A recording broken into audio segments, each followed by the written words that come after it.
ole iso Christa bingin chebele ve ole wen chu mihring zirchian na patchen kha kan thlenga wen hi he mihring zirchian na patchen kan emotion nen hian engtin nge kan khosakanga engtin nge kan nu nang ti hi wen ya kan zir do na he topic hi wen ya abain kan zir zo man don lo ba minute somli ayat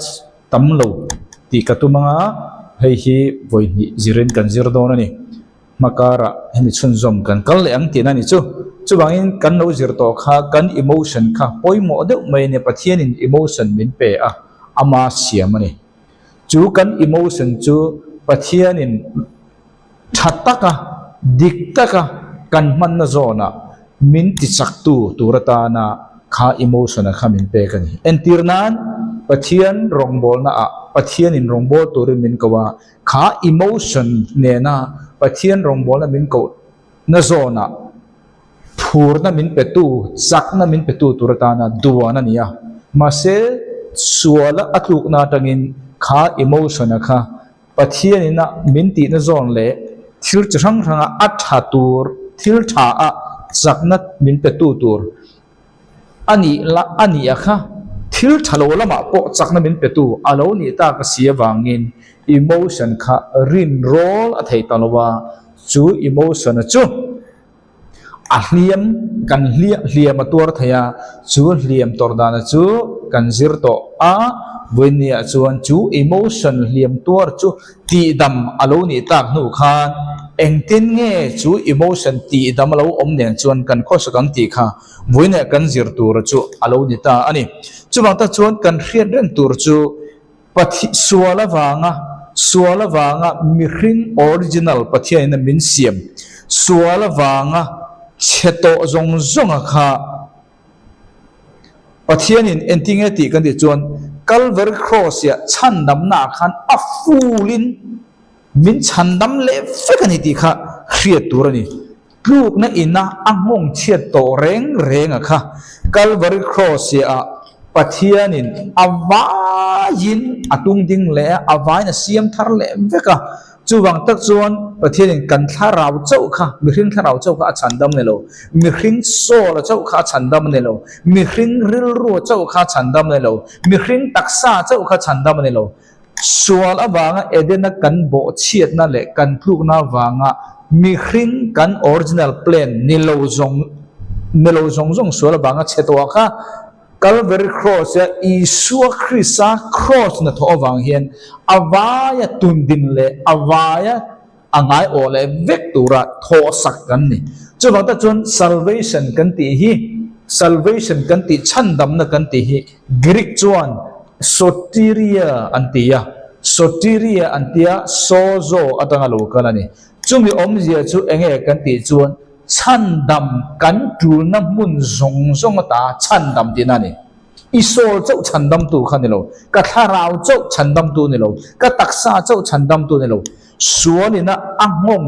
zong tu chiat na awanga khang zong kha Calvary cross ya isu in min tho sak to zinga hin awain a chandam le vekani awain ngai ole vektura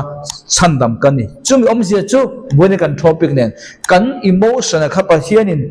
thil thatna zona chak taka min ti sak tu tur thur taka min tho tir tu tur lim taka min tho tir tu tur ta na min pe kha suala wangin mong alo cheta a ani lo lama po tam takin emotion kha kan lo mang sual ta a ma se chu en ko dan Calvary cross ya isua cross na thole tharau thil na tho wangin ti dam dan kan lo thiam ta ti dam alo ni to nu khan kan emotion kha engtin nge kan khosak puyanga engtin nge kan kalpui zelang ti kha voina kan zir tur chu alo ni ta ni chuwang ta chuan Calvary cross ya pathian ina kha kan emotion po ti dam ani tak chumo voina kan topic kha kan emotion po sozo chandam ani jinga khan alo tel ta a chuwain Calvary cross na tho a ro pui ber chu enge ni kan ti chuan he tlan na kan ti don ron chiar nge enge kan ti chuan in rem tir le na khini sap chuan reconciliation ante Calvary cross na thoa ro pui per chu reconciliation antia chumi omzia chu nge kan ti chuan reconciliation ti chumi zo bible la chuan in rem tir ti khane ta a in rem tir le ti khatel athazo khom mai chu ri tel abangin chumi omzia chu atira in milwa kha amo atira lo in thena kha min pum khatir le in mel ma kha min rem tir le ti kha reconciliation ti mizo bible na in rem tir le ti ta kema le le nia in rem tir le ti ki dik zo kam khami na asoi tu ma chu ani Calvary cross na tho ro pui ber em te zinga mi pakhat chu chu ni chu bangin kolosa bum khachang som ni pakhat ni nia chuan enge ni kan ti chuan tin nang ni mana in thil ti sual na awang khan ama laka thenin in lo oma eden suala bang khan thenin kan lo omta a kan ni tur ang zong zong kha ni thei to lovin thil tam tak kan lo cha na ti chiatin kan he na oma kan emotion thleng kan ti chiatin oma in ril ruwa chuan amel ma in lo ni ba kha ni ma sala tu na zong ama nen a in rem tir le to chawni a in rem tir le ti hitel selam mo le to chawni adita a chulai in rem tir ti ta ka chu he saba chuan reconciliation ani a grika chuan apoka talaso mo apoka talo apoka tal lo to apoka ta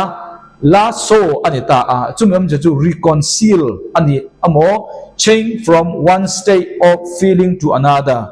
a feeling atuna feeling khadatangin tunma a feeling akwa na tangin mo feeling dang nei to ti na ni cho chumi om se chu Calvary cross isuang na tho wangin pathian ne na in melma in mi khan lo ni to kha pathian ne na pathian kan mu dan feeling dang ni to kha Calvary cross na tho wangin feeling dang min nei tir atir chun is sual na tho wangin eden na tho wangin pathian lama chuan kan chung aril rupur kha pakhat ma dang lam lo ma se mi hring te zo khian enge kan ti chuan mi hring te zo khian pathian kan mu dan pathian min bo thling lo pathian min bo mi sual ma ni in sit na sual ni in khiat na chi khang ke ma ni khan feeling kan nei zo ka ni pathian a chu na ngai reng ma se Calvary cross i suan ha tho wangin chung jong jong chu miron soi dang lam sakta a chu bang taka emotion hliam tan emotion ti dam na kan nei le the san kha kha khani chu chu lo ni ta a ama chuan thiang him tak mel him lo le social bawa adin tir the na chu in athi na kal tangin atak sa chuan Isu Christa cross na tho bangin boini pathian nen in rem tir le na mo reconciliation apoka talaso chumi omzia chu change from one state of feeling tun ma feeling kalo in nei dana tanga feeling dang a in thak thlenga kha soina ni pathian ma athun ma chuan thling lo le sual kim ki renga ko oma kha pathian kha mel ma pathian kha hlawa ko oma kha suala wangin Isu Christa cross na tho wangin tuna chu pathian ma huai sen takin pathian tangnel pathian kim min bangai tu pathian kim min du sak tu ni anga feel theina kha reconciliation ti in rem ti le na ti hian asoi tum chu ni chu da chuan sa pa hian an chiar tai la and you that were sometime alienated and enemies in your mind by wicked works in til thalo kholo na thil ti te wanga in rilruwa chuan kha kan rilruwa nia pathian a khen pathian khen mel ma enemy min englo pathian khen min huat lo min hopa lo kan sual te wang khan ma sen mi hring zo khan pathian kan mu dan le pathian chunga kan rilru put dan kan emotion kan feeling kha athak thleng zo ta ni chuda chuan ama ne mi hran kan lo ni ta ama se tu na chuan feeling dang min lo nei tir ta in the body of his flesh through that to present you holy and unblameless and unprovable in his sight. Alo ni ta kha Isu Christa cross na tho wanga kan lo nei ta kha ni chu ta ka chu ni ta chu wangin reconciliation kan ti in rem tir le na kan ti chuan enge soitum kan ti chuan tun ma a lo patnia lo intent to tun ma mel ma a lo ni to kha pum khata min siam le a mo pum khata min siam le ni pathian na chuan suala kan thu ka bang khan pathian lama chuan aril ru pakhat ma thak thleng no ma se mi hring lama thak thleng kan ti kan soi to kha chu wang ta chuan pathian chuan enge kan ti chuan danglam de lo ni wangin misual laka misual ne na khan danglam ve lo ril ru thak thleng ve lo ni pathian chu chumi Calvary cross na tho at bang tak chuan pathianin misual nang le ke ne na khan ro rel na nilovin mal som na in kan inkar kha kan inzom thale theida ni chu Calvary cross na tho bangin mo maro chu mi hring lama ro chuan suala thu ka bang khan mi hring lama ro chuan pathian lama kan ru pun mang le pathian lama kan ru pun mang mo pathian lama kan ru pun mang aro chu nasa takin alo thak ta a chu bang tak chuan pathian kha kan lawa amma pathian a kan hela ti chuan kan kan lu la kan tiang mo lu na in pathian a hel na pathian na lu na athu oi lo na chu mai pon ne lovin i min kan harsa ne kan harsa achan chu pathian na kan dul putan kan emotion kha afu tan lo wangi pathian chu danglam lo suala eden na kan tu na bang khan chu alo ni ta a chu wang tak chuan pathian kha suala kan thuk lai po in ani chu adanglam ve ngai adanglam ve chuan lo wangin mi hring chau khan kan danglam kha ni a chu wang tak chuan rom bunga chang soma chuan mel ma kan ni lai ma a pathian khan suala kan omlai khan arilu thak thang ni se mel ma kan ni lai khan afa pathi na manga pathian ne na lo in rem le to kan ni si chuan mel ma kan in ni lai khan afa pa hi kan ta na thi tir ni alawang ma se mi sul kan ni lai po khan pathian lama chuan kan chunga arilu put kha sual kan tu ma ang chia khan arilu put awangin sual kan ni lai po in arilu thak theng velo na wang khan ati tur dik tak sual kan tu ma ang chia khan aron ti ta ni afapa aron thi tirta achan chu aril ru thak theng belo bang a feeling a thak theng belo bang kan bo chen na edena bo chen na bang khan pathian ne na lo in rem le to kan ni si chuan in rem le kan lo om to nu phei chuan anun na awangin chan damin kan om zual nge yang chu ni ta achu wangin pathian in engtin nge mi hring chu min rem le dan engtin nge pathian in thu oi lo le ama ne na bo chiat ta kan om to ama a hel reng mai ama thu oi lo ama thu du dan po zom du lo chu engtin nge pathian nen lo in rem le kan om dan ti kha tuna chuan kan zir tur chu alo ni le ta pathian lama chu ru ru dang lam lo kan ti kha chu alo ni ta a ap chu da chuan ni turin chumi in rem na ron thok tur chuan enge ron ti kan ti chuan incarnation ani ta a incarnation ti chu Latin trong ani da ya engpo ni se kan hriat ol sam na turin thu ti sa alo chang kan ti kha ni Isu Christa mi hringa lo chang kan ti kha incarnation ani ta a chu akong le lama a idea kan se chun the invasion an tia run kan tiang chu om je chu sualin pathiana kan emotion ta lim ta ka pathian du da na min ti chak tu tura aman lai thil tam tak min ruk saka min ti chia saka kha pathian in chu ta ka chu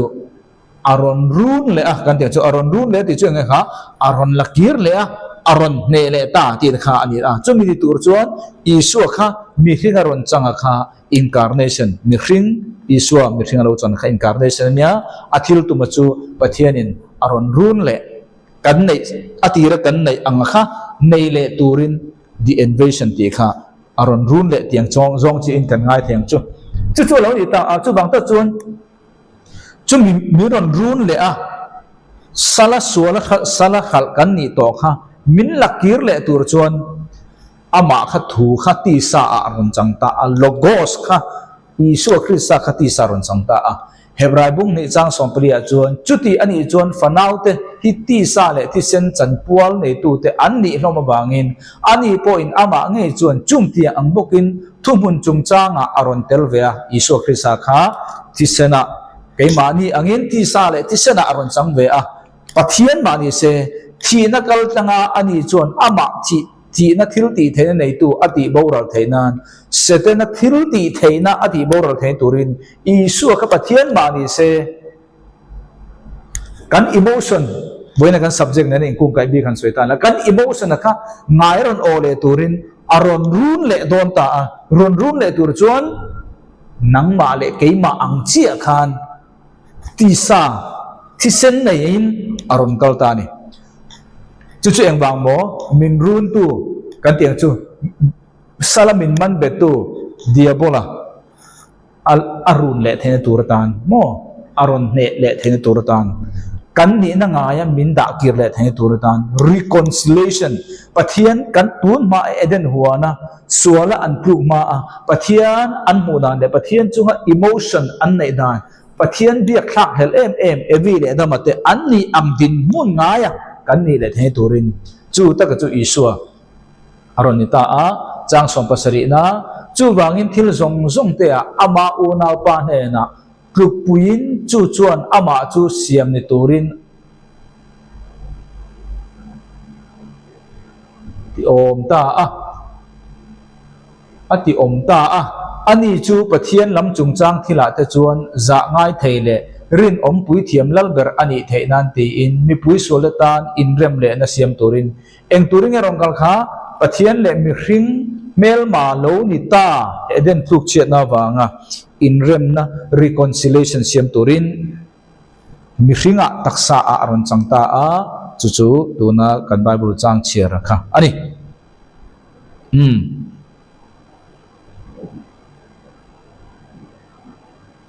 chuan ta chuan Isu kha enge kan ti chuan mi hringa aron chang kha poimo ta ema achan chu ang bang mo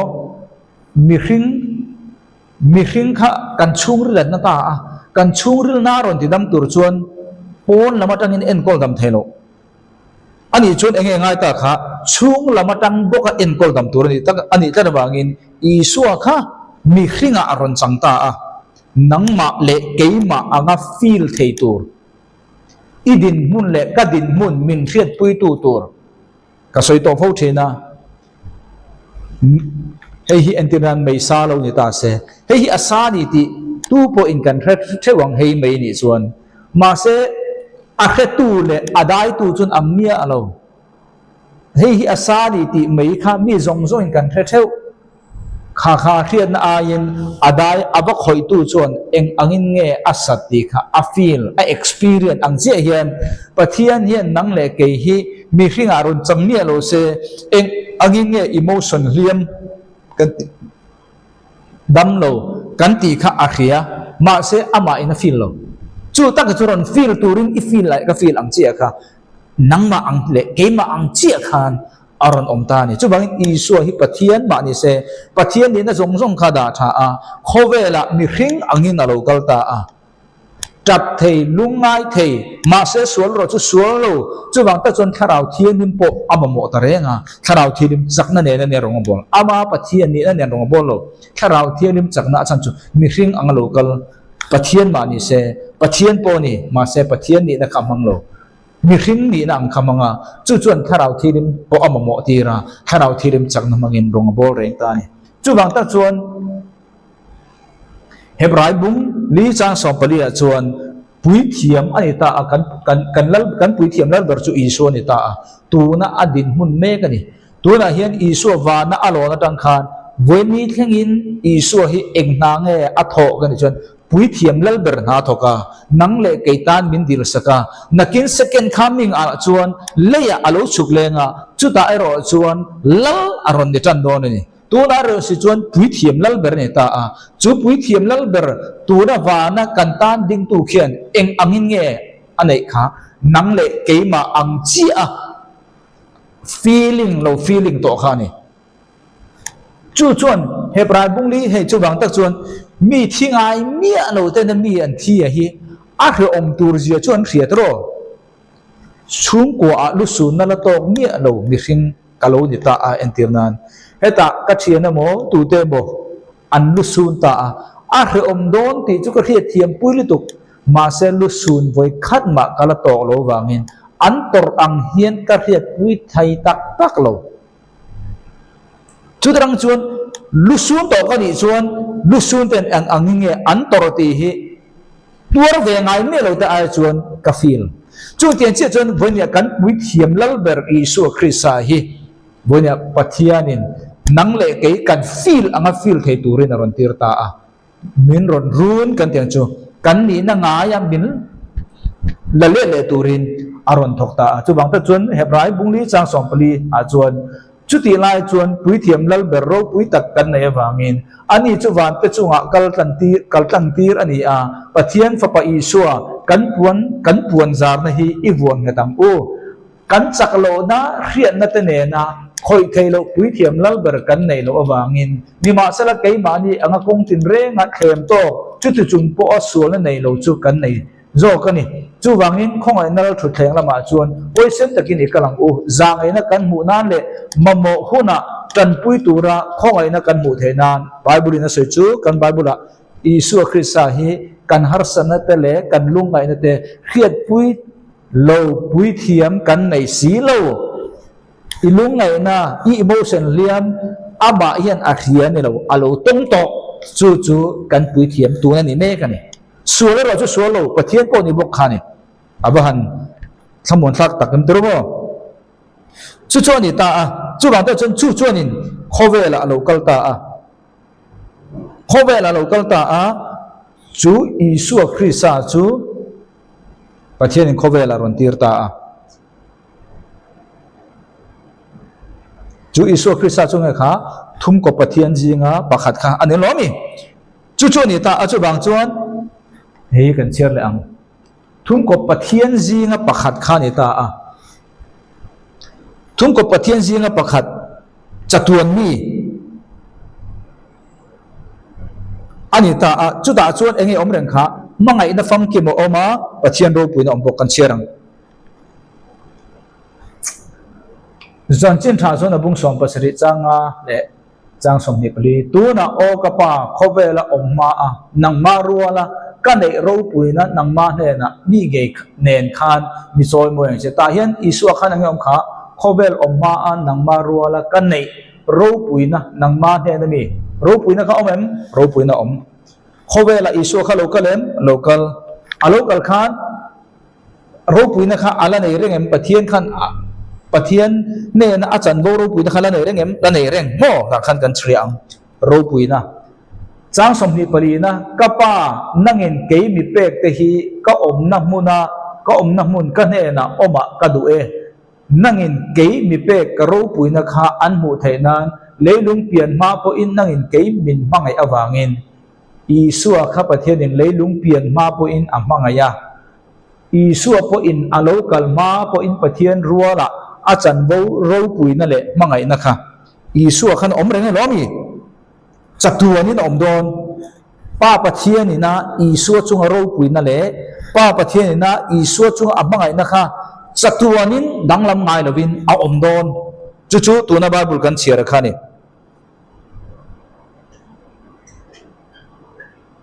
ma se chu mangai na le fa pa Isu Krista a pathian ruala ama chu pathian ani boka thum ko pathian jinga pakhat ani ta a pathian ruala om ani chu om ni nei lo om to pakhan ni eng phuna polo om se om ruala om khani Isu chu pathian ani bok aro puina kha achan vo ani mangai na hi achan vo ani ma se chu mi hringin eden huana kan lauta ka kha eden huana suala wanga kan lauta ka kha mangai na le ro puina khani chu bangin mi hring zong in thil pani kan mamo kan du dalawin kan mamo pakha chu nge kha mangai na apani ni chu nge kha significant mi fakho ni du na mi ngai sakho ni du na ro pui ni du na chu Isu Krista khan pathianin chatuanin danglam ngai lo tura anei ni I chunga le ka chunga pon chatua na pathianin na danglam ngai lo tura anei khani ma se nang le kei chu kan lo thu tang chia khan mi hring kan thu tang chia khan chu pathian lama chon ngai reng ma se nang le ke khan pathian kan hlawa mo pathian a kan hela pathian thu kan oi du lo chi rangin pathian hi kholo takin kan muwa ke ma ni lama khan kan emotion lama khan adang lam tai pa se pathian lama chuan Isu Krista chung ada atangin voinia nang le ke chung ada po kha tam takin kan thai ta ni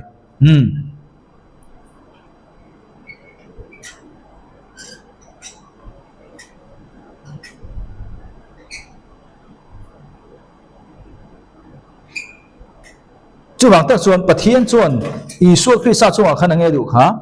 Isu Krista chung a khan ro puina mangai na kha satuana danglam ngai lo tura ada khani chu taka chu pathian chuan Isu a khan mi hringa aron chanti na chan chu danglam ngai lo ro puina le mangai na chu chu mangai na chu pathian le Isu Krista inkara in lei chin na kha pathian chuan Isu Krista chunga anga ro puina le mangai na kha chatuan dei ni chu I chatuan dei chu Isu Krista mi hring ani na a khan midang te ne na mi hring pui te ne na khovel mi hring te ne na ron extend turin ka di don nge ron sin zau turin Isu chanang kha ron chang zau midang te ne na pe chonga sem dar turin pathian in kha adu ta ni chon chu Isu Krista khovela mi hringa thu ti sa ron chan na chan chu ni engbang mo pathian lama chon danglam lo ma se keima ani lama khan kan danglam to a chu keima ani lang danglam to chu pathian in angai min oti le turin Isu kha mi hringa aron chantira chu Isu Krista mi hringa ron changa chu pathian in chatuana achunga ropuina glory le mangai na ada kha ti sa aron chan mang khan leim hring ti sa ta ne na chu achan ang ropuina le mangai na kha ron extend ron ti zawa ram ron zawa mi te ne na ron sema kha chu Isu thu ti sa aron chan na chan ani chu ta ka chu eden huana kan chana kha kan chana kha Isu Krista mangin miron pe chong le Isu Krista mangin miron chantir le reconciliation kan ti kha ngai o tir le pathian ne melma indem ti re nani kan ti kha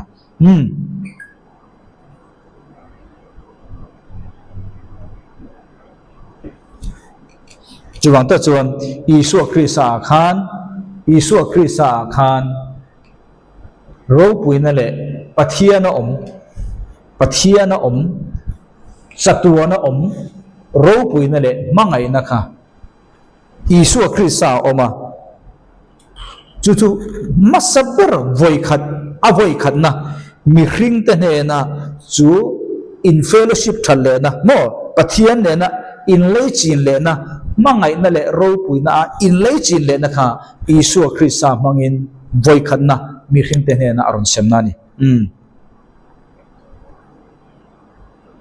chu Bible poi tam tak kan huwa chu da chuan hei hi keu le bokang kan keu le ang chan chin tha zo na kha kan share to mo chan chin tha zo na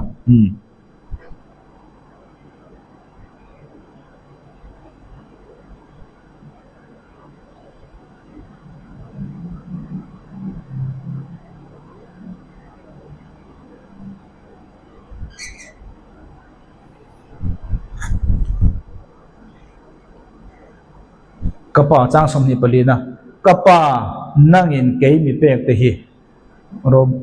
omjia chu Bible cham khan karon ti thai hil le ni omjia chu ti khan te meng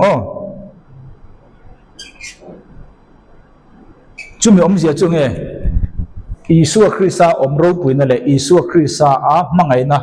pathian in achunga ha kha Isu Krista kal tangin khovela mi hring te ne na asem voi khana ni ta chumi omjia chu in being antia in being ti omjia chu kha pathian na om ro puina le mangai na kha trom tu kan ni khami ji ga cheng ve kan ni Isu Krista kal tangin bon ro se apa ni na chuan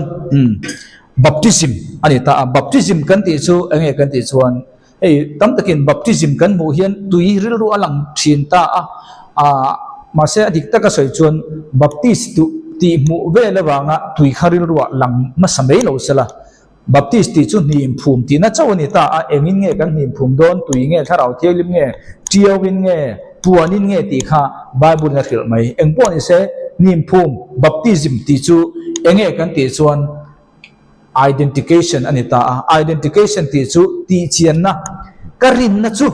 hei hi ani ti kan lan tir na kha baptism chu ni chu wang tak chuan baptisma kan ti chu kan ni ma kan ti thole lo mi tu ya kan ni ma kan ti thole chu mi ong zia chu mi in arin na kha baptisma tui baptisma in alan tir ta chu mi chu enge tui baptisma alan tir na ni ma tu ya ni ma kai thole chu iswar walin kathia iswar walin phumin ko oma iswar walin kathole ti arin na kha identification khovel min muwa tui baptisma in achanga chu chu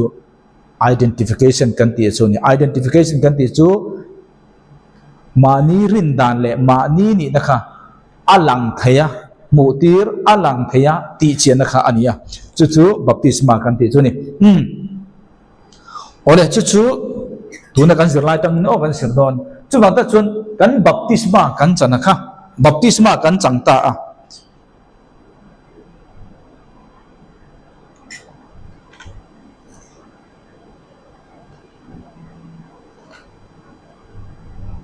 Isu Krista khowela local ta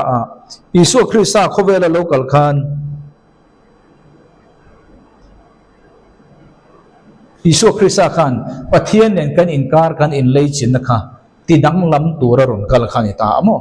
chu ve le chuan khowela local baptist tu zohana mang khan tui baptisma ron changtha ni kha Isu po chu mi om zia chu enge kan ti chuan chu mi om zia chu dang lam te ni Isu tui baptisma ron changkha chu mi om zia chu enge kan ti chuan ke ni po baptisma kan chan chia khan tui baptisma amo tharau baptisma po ni se kan chan chia khan enge kan entir kan ti chuan Isu Christianen in union in pum khat Isu Christianen in pum khat kan ni ti entir na ta chu tui baptisma ni chuan tharawa kan ni na kha tui baptisma mangin kan entir te na ni kan thati min kan ring chu bangin baptisma kan ti chu identification entia mani ni na ti chian na ni ta chu bang ta chuan ring tu tui baptisma in kalo in baptisma che kha Isu Krista nen pum khat kan ni ti chian na alo ni ta ni chu tiam bokin Isu Krista po kha baptisma chan chi khan enge ni ta lo mi chu bum ya chu ring tu te tui baptisma kan chang chi kha Isu Krista nen pum khat kan ni in entir na alo ni ta enge entir kha to chu na soi to kha Iswar walin kathia Iswar walin phumin ka oma Iswar walin ni thum ne ka thole ni ti identification na ne entir na ni ta ni chu tui baptisma kha chu tiang chi in Isu po khowela lo kala baptist tu zohana manga baptisma aron chan khan enge omzia kan ti chuan Isu po kha keimani nen in pum khat kan ni zia keimani kan ti khan tu mo miswal sual tu to te nen in pum khat kan ni zia kha aron ti chiang le ta chumi omzia chu Isu khan miswal ani mo miswal achang achan chu keimani nen in pum khat kan ni cha da wangin miswal achanga mi bo ani ve pathian na mi in ran ni na khan keimani nen ni namiron tom ta chian chu Isu tui baptisma ron chan khan chu bangin vonya keini ring tu te baptisma kan chan chia kha baptisma kan chan chia kha ko kan ni angin mithiang lim khovel tanga pathian ko chua tlan te kan lo ni ta chung tiam bokin Isu po baptist tu zohan manga baptist ani tang chia khan khowela kal tura tir ani le ko ani anga kan tu ani ti chiang tu alo ni ta ni chu kan soi kha kan khretia thautura ganda chuwang ta chuan isuan chuwang ta chuan isuan engkim ati apiang kha engne nge ingkung kai kan ti chuan kan chan dam na nen a ingkung kai ta ve kan ni chu kan chan dam na kung an ingkung kai ta ve ka chuwang ta chuan mi te khriat thiam lo atuara mi te khuat atuara beng atuara chil cha atuara khang song song kha engwang nge keima ni wang ni ama wang ni lo khem na to ka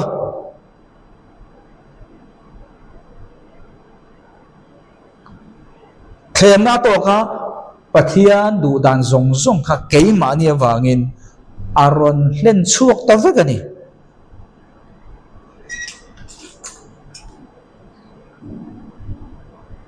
chuwangin isu khan khovel aron dam chung khan harasana mang an na tam tak ama pathian na zona ne lovin ami hring na zona nang le kein kan tong am long ka tong vek ges mani ho na khan lunga in emotion khan zong zong pho kha tong vek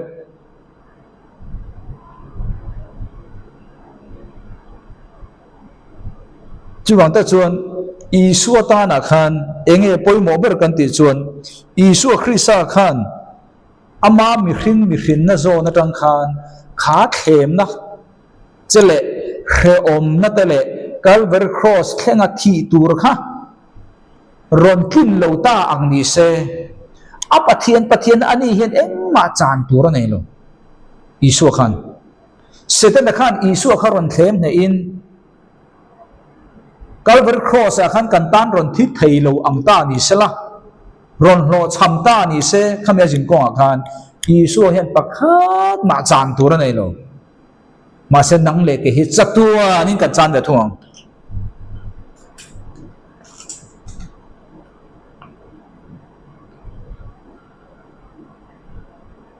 chuwang ta chon isu khan pathianina eden huana original na min siam dan pa nga ya kan ni le a khalai min huai theng tur khan thang zo zong kha aron pal tlang ta ve kan ni chu chu ani chu engwanga mo kan ti chuan pathian om ro puina le mangai na mi hring zong ten kan mamo eden huana sualina chu zong kan chan ta ka kha isu khrisa a pathianin chatuanin kharo puina le mangai na kha da a chu khovela mi hringa ron chantirin kan nei to sa keima ni lam sualawanga bauta pathian lama bau ve chuang si lo ka isu khrisa manga mi hring ta ne na pathian le mi hring inkara kha mangai na le ro puina in lai chin na kha isu khrisa mangin aron share le dan chu aron sem le dan chu isu khrisa thu ti sa aron chan na chan khani chumi rotin na ta na chuan setena thlem na to ka chi hang hriat thiam lo chil cha beng khem lok cross ya thenga khen be atuara ro champo ni se cross ya thi kha isu hian ani na pathian ani na pakhat ma chan tur nei lo nang le ke ro chu chatuanin kan chan pokang sumi chu kan ni lo turin isu thei top choin chi hang khre moron tura nang le ke original plan pathian ina truk ma din mun kan ni ngai kan ni le thei tur min thone khani ole sumi a chuan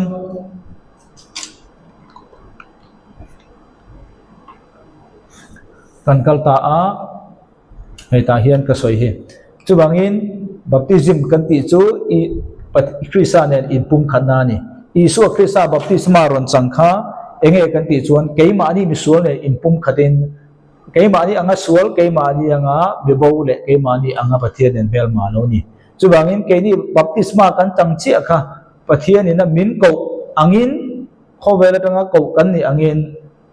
mithiang lim kan ni ta a isu Christa po baptisma chan chi rol khan ko ani angin chan kan tu ni tura ko ni angin ani po chuta chuan alo luta a isu Christa thilti zong kha kan chan dam na ne ingkung kai ve kan ni chan dam na kan ti chu ang mo soteria antia chan dam kan ngai zong zong na lagata min chan chua na khani chumia chuan voinia kan topic ne na chuan kan emotion kha atelani ti kha kan zir chuni ta chuan Calvary cross kan kal le ang Calvary ni ta a the incorporation tho ho na mo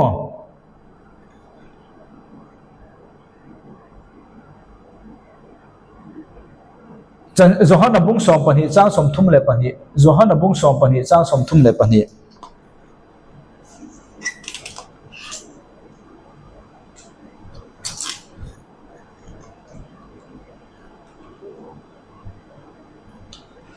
hei hian Zohana hian eng ang thi na chi nge isu na ton tur ti hi a soita a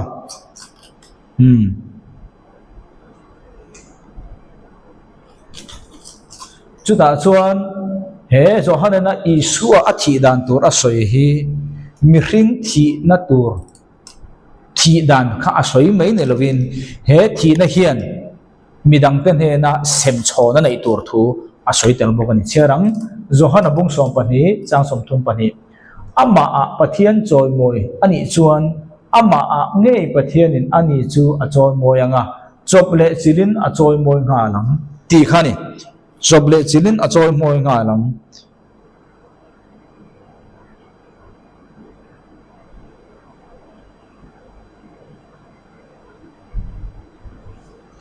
hei hi ka chan ka Bible hi adik lowin ka ria ka Bible hi adik lo sorry helai na soi chu enge asa pa chuan if I believe that from the earth khowe la tanga mo I lak chho ko huna chuan ati na ni will draw all men to myself mi zong he na ka hi pangti na ni he ka Bible chang hi ka ti pal ka ti dik lo iso na soi chu ke hi choi moi ko omni chuan mi zong ke ma ne na ka hi pang adita a chumi om je chu isua thina hian enge khen kan ti chuan mi hring thina mun kha akok mai ne lovin enge kotel kan ti chuan chu thuina chuan mi hring ten ama ang boka chanvo an nei vele theina apek thu puang ni pan soile isua khan ke khai ka na ko ni chuan mi zong kalama hi pin an omang atia athi na tur mun le mual asoi na mai ne lovin he athi na hian ama ang boka experience tong kha tur le nei thei turin mi hring te ne na din mun chanvo ape ti kha tu na kan chiar chanchin tha Zohana bung som pani jang som thum pania he Bible he dik lo tan mai chu ten chuan a soi ni chu bang ta chuan Paul a chuan enting a soi kan ti chuan Paul a chuan Galatia bung ni jang som ni a chuan ke chu Christian en khen be kania Christian en khen be kani nima sela kanung ani chu ti chung po in ke ni lo nima sela Christian chu ke ma anung ani tin nun na tu na ti sa akanung hi pathian fa parin na mangin kanung ani chuan ke min mangaya tin ke mata na ama nge an peta a adita a chu bang ta chuan he Bible kan soi chu Isu Krista khan athi na wangin ama ang bokin mi zong po ni thei turin chance chanvo kong ape ni ti kha seta chu bang ta chon tir ko bola chuan amaruarin kathia amaruarin phumin ka oma ti kha aron chunzom ta chi areng bokani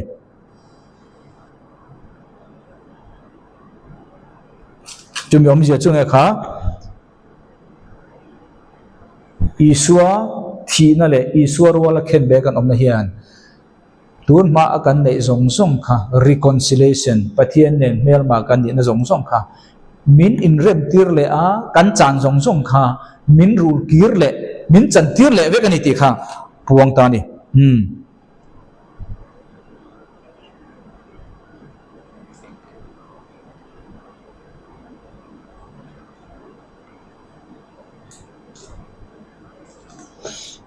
chuan ta chuan Calvary cross ya Isu na hring khana ator na zong kha mi hring tu te po Isu Krista ring tu zong ten athi na le athole na mangin ป้าเละอามาอิงการะอันอินไลจินอาชางคานชัดเละเทนะปะเทียนเละมิริงเมลมาอาโลนิโตค่ะอตีระอินไลจินนะชัดตักในนดินมุนค่ะดินทางกายเละเทเสียนี่ข้างข้านี่ตาจุบันตัวจวนพอละจวนเอ็นติงเอสอยเอฟซีบุ้งนี่จางอาจางรุกะจวนเอฟซีบุ้งนี่จางอาจางรุกะจวนเกนี่จูส่วนน่ะแต่ที่กันนี่ลายคานคริสารัวลินเกนี่จูมินตินุงตัวข้องไอ้น้ำมังอินนังนี่ฉันนับอินนี่ตินเกนี่จูรัวลินมินกายเท่าตัวคริสาอิสัววันมุนาแต่เกมานี่มินชุดรัวตีร์ตาเองนี่อมเสียค่ะอิสัวคริสารัวลินเข็นเบอินกันออกมาติร์กบอลชวนอาศัยตาอามารัวอิสัวคริสารัวลินเข็นเบอินกันออกมาอามารัวลินกันทว่าจู่ไม่พ้นเลยวินวันมุนาเตอามารัวลินมินชุดตีร์วันมุนามินดาบกอามารัวลินกันทว่าอามารัวลินวันมุนามินชุดตีร์บกันนี่วันมุนาที่ช่วยให้ยังวันมุนาอามารัวลินมินชุดตีร์ที่ช่วยให้ข้า in being relationship กันที่นั่นชินกันสวยตัวข้า in being relationship ที่ช่วยให้ข้าทุนกบปะเทียนออกมาป้าปะเทียนฝาป้าปะเทียนถ้าเราเทียนนี่ปะเทียนออกมาจักตัวนั้นตารูปุยนั่นแหละมั่งไงนะครับป้าปะเทียนฝาป้าอีสัวคริสต์จุงะรูปุยนั่นแหละมั่งไงนะคะได้อมละวินโตปินตายอมละวินอาดาจุมิจอมปุยตูเตจิงะ in being relationship กันนู่นตาวันมุนาเตกันนู่นอมเบทเห็นฉันจูทุ่งกบปะเทียนจิงะ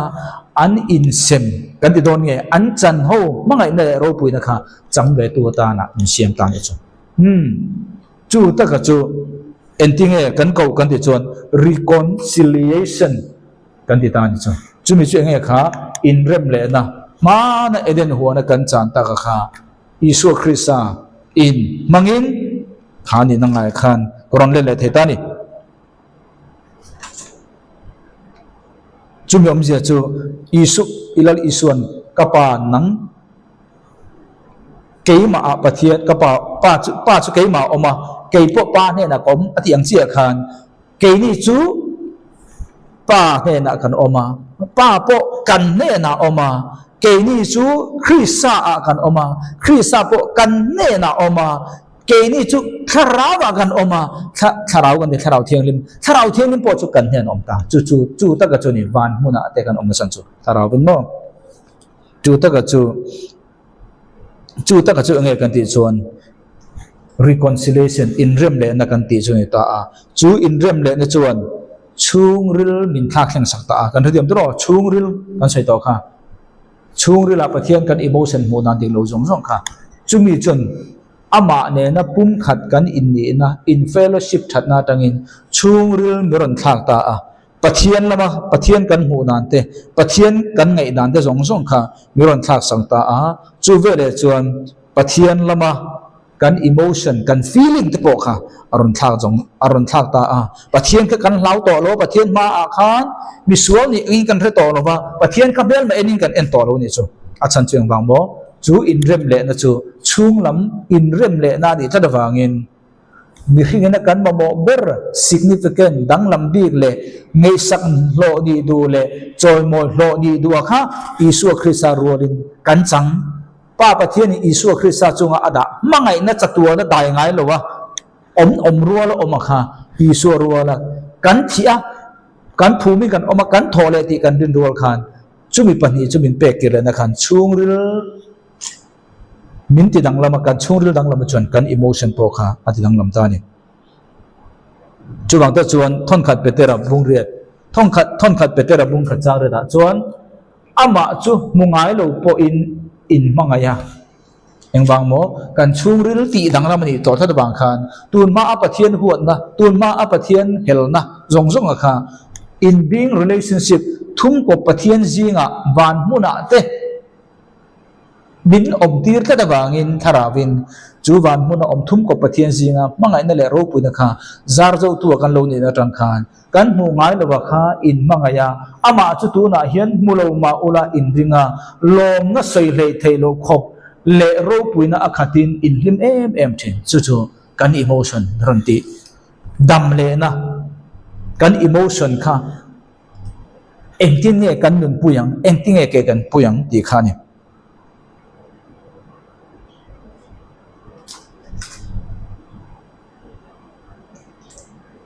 chu mai na lawin mi hring kan ni phung zong zong po kha original pathian ina atira asiamang che khan kan chungril ber siama alo to chuan kan chungril ber siam dang lama lo nu chuan kan taksa po automatic in siam dang lamin atira pathian ina aruam nang che khan alo in thak thlang ta ni chuwang ta chuan pathian ina mi hring ta na arem ruat chu chatua na mi hring ta na pathian rem ruat chu enge kan ti chuan mi hring chu afapa isu krisa an puya om le khani ta chu ta ka chu nang le ke kha din mu tang khan kan om le the ka chia ni efc bung ka changa ama ne nge ya isu krisa mangin ama fanau lak te ne na ke ni chu min lo rual lok to in ama du na a lim na tha zerin om je chu isu krisa anga min lo rual lok to akha hei pathian ina mi hring zong zong te adu dan chu hei hi ni tuang turin mo afapa isu krisa ang turin chuwang taka mi hring tlan na tura athil tumpo chu enge kan ti chuan afapa isu krisa an le tur khani rom bung ria chang som ni pakwa afapa chu unau tam tak te jinga fatir alo ni theinan a hriat lo ka te chu ama fapa an pui nge om turin arwa lo kani isu krisa ang nge tura min ro lo khani chu min tlan na chan po khani chuwangin khamidin hun kan lo ni tang chia khan pathian nen chuan pathian ina athil du tho du angle a tho tur ang kha kan chu rila kan emotion a khan a thok theita a pathian nen klu ma din mun ang chia khan pathian nen chung rila tangin kan lo in rem le ta ni chu ve la chuan lem ka soinga chuan kan du to kang voi ni ta na chuan chu ve la chuan pathian in kan emotion chu enge aron tho ta kan ti chuan kan emotion area hedin mun karon ni tang chia khan kan emotion a khan enge ron tho kan chuan thil chin hi thoka he kan ti chuan kan zo ha nang pakhan na chuan kan emotion kha a purify ati thiang him kan emotion kan feeling a kha ati thiang him rom bung sam som nga le pakhat chang som o pathian keima hian thinlung thiang him siam la ka chunga hian tharau dik ti thar le ang che ai ta ni ta hian emoti kha thinlung thiang him apani na chu thinlung chu enge thinlung kan ti chu he hi ni he hi mi hring tharaw ni ta he hi mo a chung ber hi mi hring tharaw ni mi hring tharaw chuan no le cho oma consign che le thrian na oma communion pathian chi bai bu na oma he hi mi hring so la ni ta mi hring so la chuan mind ril ru oma will a oma du thana zalen ti chuan emotion kha om ta kan zir ber hi tu ni emotion ni thinlung ti bible na sai chuan hemi emotion will mind le mi hring tharaw jinga consign hemi pali hi bible chuan thinlung ati chuwang ta chuan thinlung anti chu the seed of emotion anti emotion in nga na chu thinlung anti chuwang ta chuan mi in ta hian a thinlung kha lo thiang lim theita a thinlung kan ti chu engmo emotion in nga na khani chu emotion in nga na thinlung chu engtin nge lo thiang lim kan ti chuan rin na mangin tir ko thil te bung so panga chang kwa tin ke ni le anni inkara engdang lam na ma ada lowa an thinlung te chu rin na manga ti thiang lim chungin i thinlung kan ti kha tu na khan emotion in nga na kan ti kha chu i thinlung emotion na ingkung kai chu engtin nge lo thiang lim kan ti chun rin na mangin sam somli hei himak ti le huna makara detail kan kalang alak lo bangin ti mai sam somli le pani oro are le tu lo nan hei khan ta apani na chuan kha ama fapa an pui ta ka siam kan lo omnu khan kaima ni chung rila pathianin na athok ta pakhat an tho na chu kan emotion kha ati thiang him apani na chuan enge kan ti chuan kan emotion khan chua zalen ani kan emotion khan insu ma nei lawa thinlung lei bua kan ti ang khani kan thinlung kha kan emotion kha kan feeling kha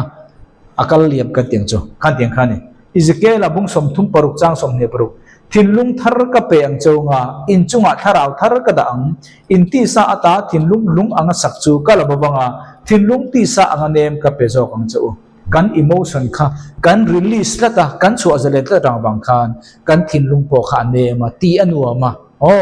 thu oi ma a pathian thu po biring thu po chu chu eng bang mo kan chuan kan emotion liam kha ti damena oma chu ti dam na kal zel chuan kan emotion kha enge ron thok kan chuan ti nuwa min ron siam mo thu oi ma a ron siam chung jong jong chu emotion kha kan release bang ani ole kha voi ni ta na kan du to ganga a chun zom tu na mi kha kan zo lova a chun zom makar kan tele don ne khir tu jong jong telal pa na thermal som chau chau ro se kalome